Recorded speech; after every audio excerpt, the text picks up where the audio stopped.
Olá pessoal, tudo bem? Então vamos começar aqui nossa aula 1 de classificação e diagnóstico das dependências tecnológicas. Como é que a gente deve ver esse diagnóstico? Isso é muito importante para a gente começar a entender melhor esse fenômeno. Eu vou ler para vocês, né, e depois a gente vai discutindo. São comportamentos caracterizados pelo uso compulsivo, maior tolerância e reações negativas ao ser retirado das mídias interativas de uso de tela. Isso por quê?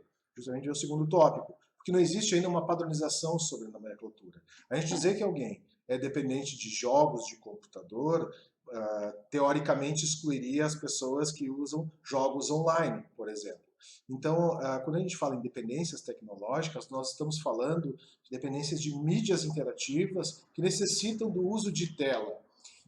A gente vai logo mais, a gente vai falar do rol delas. Mas isso é muito importante. Por quê? Trata-se de um uso compulsivo. O que é um uso compulsivo? Né? A compulsão é justamente aquele comportamento ou ação que não conseguimos ter controle. Então, o indivíduo ele experimenta falta de controle sobre isso. Ele tem uma tolerância sobre o uso, ele passa muito tempo, ele fica muito tempo, o organismo, o indivíduo fica muito tempo sobre isso, e ele cria uma tolerância sobre isso, né?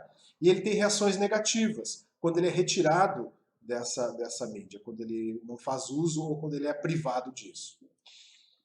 O uso de escalas pode auxiliar na investigação, apesar de nós não temos hoje um teste, uma testagem. Né? Isso em saúde mental é muito importante. Nós não temos, né, a resposta de dizer o diagnóstico é tal, né, sermos aquilo que se chama, né, uma certeza médica em relação à questão. Não, mas as escalas nos auxiliam bastante para nos dizer qual é o grau e intensidade da dependência ou desses comportamentos compulsivos desse indivíduo frente ao uso de tecnologia. Então a gente precisa ver o diagnóstico assim.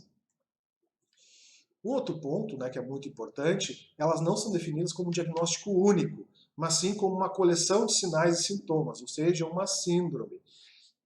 Ponto importante aqui é justamente que isso há um consenso na literatura que diz que boa parte dessas dependências tecnológicas tem relação com outros transtornos que já estão melhor descritos na literatura. Isso não quer dizer que ele venha isolar, que ele não venha isolado. Sim, ele pode ser isolado a partir do momento em que ele é uma problemática primária, tanto para cliente quanto para a família, e ele está sentindo alguns efeitos negativos. Mas pode ser também secundário a outros transtornos. Então, vou dar um exemplo que é muito típico: ansiedade social. Né?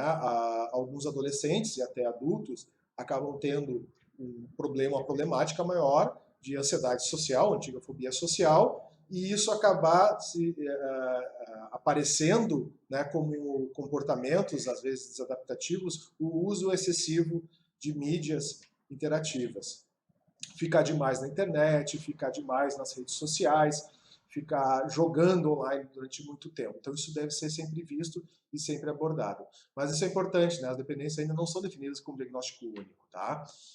Existem basicamente 4 apresentações que a gente conhece ou que estão melhores descritas na literatura, que são jogos, que podem ser jogos online, jogos em rede, pode ser jogo em console também, de uma pessoa só, redes sociais, pornografia e busca de informações. E isso inclui vídeos. Antigamente se falava surfar na web, surfar, né, indo nos hiperlinks, né, ir indefinitivamente, né, indefinidamente, navegando na internet de uma forma compulsiva, sem conseguir parar.